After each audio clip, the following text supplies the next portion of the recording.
Ah, une journée que je bochonne, c'est une belle journée. Je souhaitais une belle journée, mais je m'en souhaitais une meilleure, puis ben, c'est ça qui est arrivé exactement. Donc, on avait un Gap Up Short ce matin à 9h30 sur TLIH.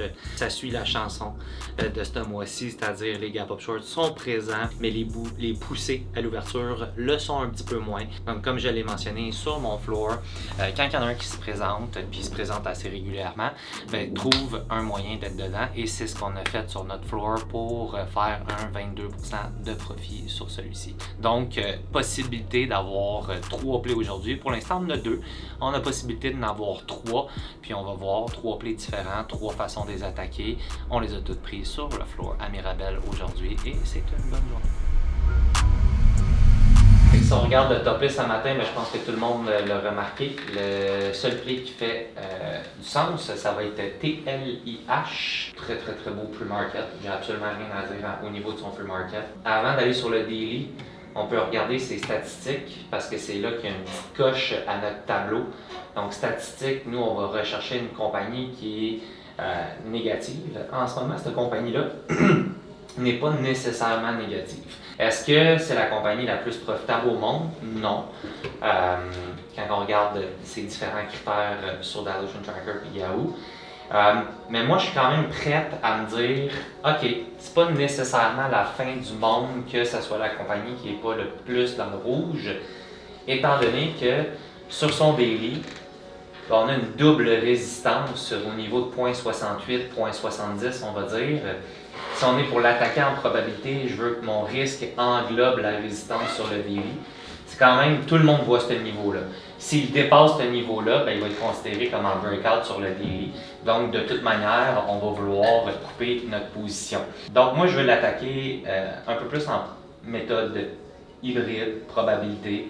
C'est-à-dire, je ne vais pas nécessairement rentrer dedans, pas à l'aveuglette, mais avec les statistiques normales que nous, on a pour rentrer dans des actions comme TLIH qui nous donne dans le fond un gap up short. Je vais plus être en mode, je veux être dedans, mais je veux voir qu'est-ce qu'il va faire à partir de l'ouverture. Moi, personnellement, je suis plus en mode, les gap up short fonctionnent. On en a eu 8 ce mois-ci, ça c'est le 9e. Il y en a eu 7 qui ont fini dans le rouge. Ils n'ont pas des poussées fulgurantes. Donc, mon but, c'est de l'attaquer en gap up short. Si jamais il ne fonctionne pas en gap up short, ben, je vais le réattaquer en double top. Et dans le fond, je vais me sortir une journée à peu près break-even. S'il est en train de faire... il y a plusieurs niveaux que je vais regarder. GFAI, s'il fait son double top sur le dollar, est-ce que je suis capable d'aller me chercher un 15%?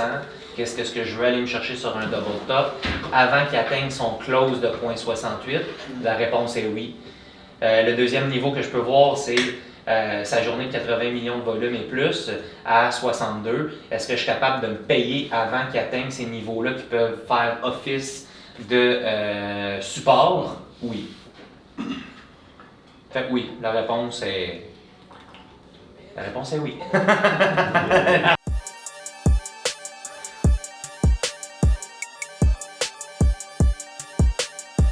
Ben dans le fond, le premier, TILH, si je me trompe pas. Je voulais rentrer à 0.53. Quand je suis arrivé pour rentrer market, ça m'a juste fait la 0.50. Fait qu'après ça, ça a tout dégringolé. Puis j'ai été chercher mon, je pense que mon premier take profit c'était à 15%. Après ça, j'ai fait à, je pense, 2 fois à 20% après ça. Fait que je me suis sorti de ce play-là. Un 20% à 16. Sauf que si j'avais pu rentrer à 0.53, j'aurais été chercher peut-être du 25%. Là. C'est comme un 5% de plus que je voulais rentrer. Mais on prend les profits puis on passe au prochain. Fait que pour ceux qui ont manqué l'analyse de TLIH, c'est celui qu'on va regarder ce matin. C'est un gap up short avec des red flags, donc plus niveau...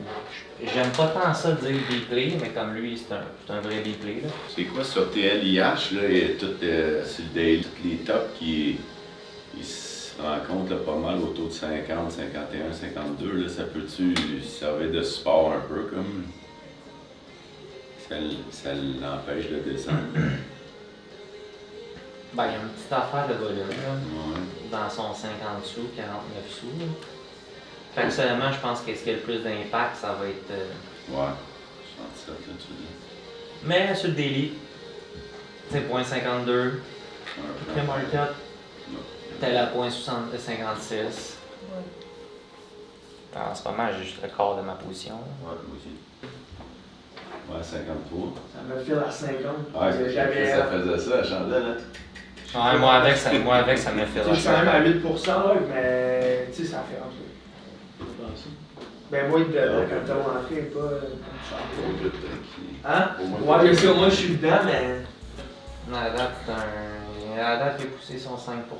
Ouais, exact. C'est pour ça que t'as-tu poigné le trade? Non, exactement. Moi, j'étais à 53, mon entrée, puis j'ai pas eu d'entrée. Il m'a pas fil, fait qu'il est allé, puis j'étais pas le seul là-dedans dans cette situation-là, mais c'est que là, les stocks ils poussent pas autant que d'habitude, fait que là, on essaie de les pogner market. Moi, je suis allé quand même en limite, puis il m'a pas fil. J'ai manqué le bateau, mais yeah. Ça fait partie de la game, on peut pas toutes les avoir. C'est des c'est pas lui qui a pris un short after out? C'est des IO? Non. Non. Sean qui était dedans. C'est juste Sean qui l'a. Non, c'est un play discrétionnaire. CDO, personnellement, c'est un multi-day.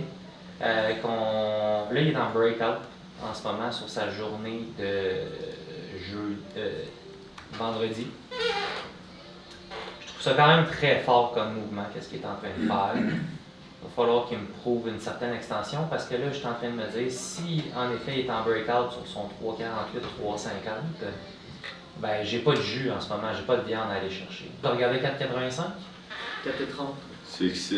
C'est direct là que Sean avait expliqué là, sur son 4,30, là, si tu regardes pas la mèche de la chandelle, mais juste en bas là, à 3,85, c'est là-dessus qu'il s'était fié un peu Sean pour prendre son short aux alentours de 3,50 vendredi passé. Il risquait jusqu'à 3,85. Là, guys, là, je suis tanné de me répéter. Sean, on l'écoute pas. Non, dès que vous commencez votre phrase par Sean a dit. Non, mais il l'a expliqué vendredi. Non, mais Sean, il avait fait. Ouais, c'est discrétionnaire. Sean, il avait fait un beau play discrétionnaire dessus. On va donner à César ce qui est à César. En ce moment, il est tôt encore, ça fait 20 minutes, le marché est ouvert. On va voir s'il résiste à son point 44. Si jamais c'est ça qu'il me donne, c'est ça qu'il me donne. Parce que si on avait eu notre entrée, on serait déjà à 15%. Notre vraie entrée, là. Ouais, j'y ai pensé aussi de me dire, tu sais, quand il est à point 44, là, j'étais à 12%. Si j'avais vraiment eu mon entrée où ce que je voulais à 53, que c'est là que je l'ai market, mais c'est.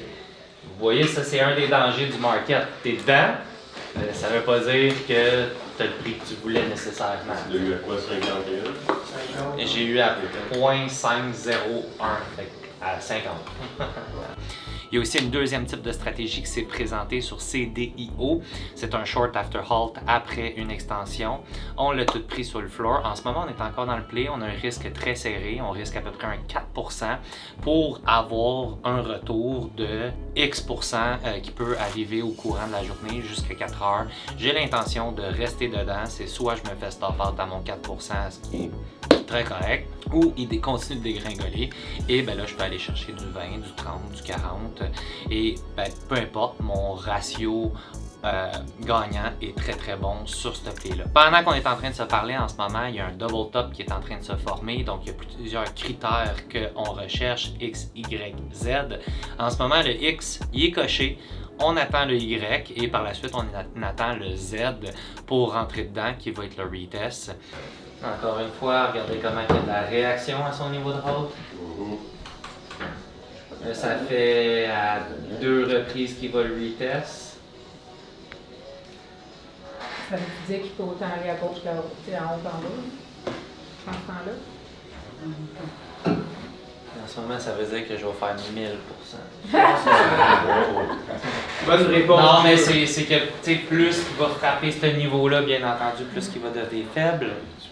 En ce moment, qu'il soit allé à 2 reprises, après une débarque monumentale comme ça, Pas peur. je sais pas, c'est pas peur, en effet. Ce que j'aimerais moins voir, c'est, tu sais, comme là, on va se le dire, il n'est pas dangereux. S'il dépasse son 3,13, puis qu'après il commence à le prendre en support. Là, ça va m'indiquer, ok, peut-être qu'il n'est pas en train de fonctionner, peut-être que c'est... Quand tu parles de 1000%, il doit y avoir une petite place que je peux embarquer encore. Pour vrai, Il tu va peux rester quasiment dessus. embarquer live.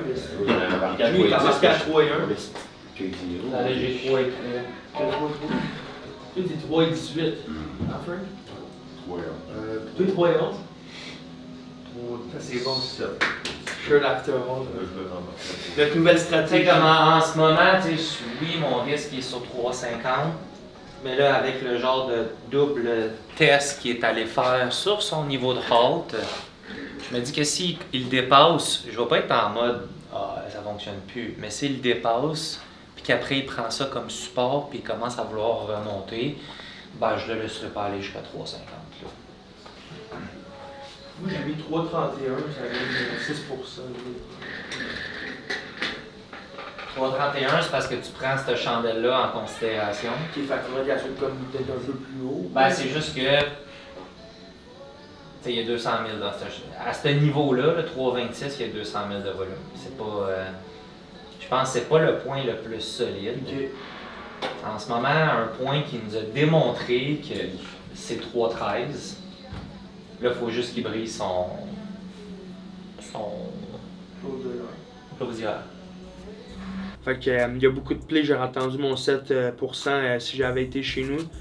Puis, tu sais, là, on était avec Drew, il était genre, tu sais, ça fait longtemps qu'il y a du screen time, fait qu'il le voit, là, ça pousse pas ces temps-ci, fait qu'on rentre un peu plus bas, puis, tu sais, ça vaut la peine pour le moment, puis on checkera avec le temps, voir s'il nous donne des plus grandes poussées, mais pour l'instant, je regrette zéro de rentrer en bas de mon 7%, pour vrai, c'est vraiment payant, là. Fait que, ouais, c'est pas mal ça. Parfait. That's it. Ouais, go. Yes. Bon, good. Bon, j'étais passé. J'ai-tu bien fait ça? Non, je voulais chercher ça sur la route.